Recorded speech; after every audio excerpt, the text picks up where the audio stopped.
Isso aí, galerinha. Lá na página 18 do volume 4, vamos fazer um exercíciozinho que eu havia recomendado de tarefa. Fiquei muito orgulhoso do colega lembrar disso. Ótimo sinal. Então vamos lá. Questãozinha da UFSC, hein? Um estudante utilizando uma lente consegue projetar a imagem da chama de uma vela em uma parede branca, dispondo a vela e a lente na frente da parede, conforme a figura. Então ele fez um esboço, o chão, a parede, desenhou a vela, colocou a lente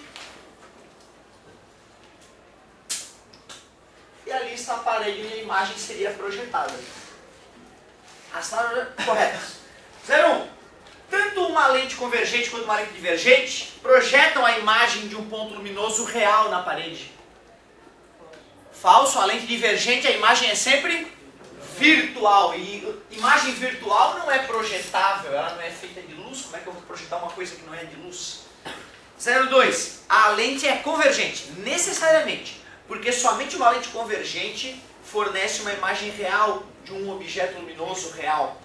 É só a lente convergente, em uma situação adequada, que pode fazer isso. Não é sempre que ela pode fazer isso, né? Quando ela vira lente de aumento, quando o objeto está bem próximo, né, a imagem fica virtual e maior. Então não é esse caso, né? Algum dos outros casos. 04.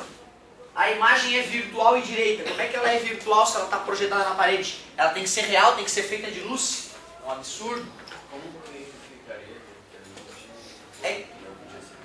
É que uma imagem virtual, ela não é projetável. Certo? Porque assim, vamos relembrar o que é uma imagem virtual. Por exemplo, o espelho plano, que faz tempo que a gente não vê. Está lá o objeto, certo? Pode ser o próprio observador se olhando, né?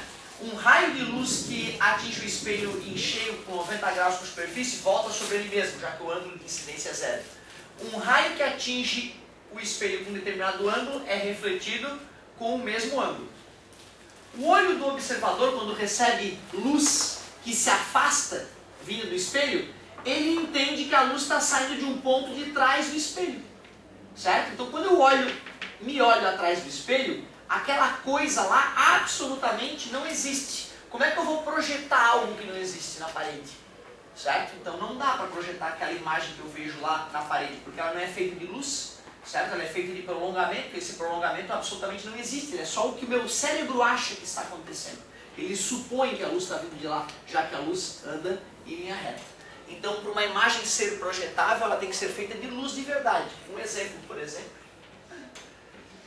é o foco e o centro de curvatura, né? Se eu colocar o objeto aqui, ó, o raio que chega paralelo, sai pelo foco. O raio que atinge o vértice, sai com o mesmo ângulo. Olha só, a imagem está maior, invertida e é feita de luz. Se eu botar um papel aqui, ó, vai aparecer estampado no papel a imagem daquele objeto, que nem no cinema, cara.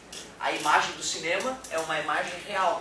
A pessoa achava que era filme, que era brincadeirinha, não. Estou dizendo que, do ponto de vista da ótica, é real. É tudo mentirinha mesmo, geralmente, nos filmes, né? Só alguns que são mais ou menos realistas. Certo? Então, quando a imagem é feita de luz de verdade, ela é projetável, real. Quando ela é feita de prolongamento de luz, na verdade ela não existe na prática, não tem como eu projetar ela em lugar nenhum. Certo? Interessante essa parte aí. A imagem é real, sem dúvida é real. E se ela é real, é invertida, realmente, como a gente falou nas aulas também. A lente é divergente. Divergente não pode. E a imagem é virtual para que possa ser projetada na parede. Justamente o contrário, a imagem virtual não é projetável. Se a lente é convergente, a imagem projetada na parede pode ser direita ou invertida. Se ela for direita, seria virtual. Então ela não pode ser direita ou invertida, tem que ser invertida naquele caso. Certo? Porque se ela for direita, passa a ser virtual e aí então não serve. Falso. 64. A imagem é real necessariamente para que possa ser projetada na parede. Exatamente. Então ficamos com 68 mais 2, 10, com 64, 74.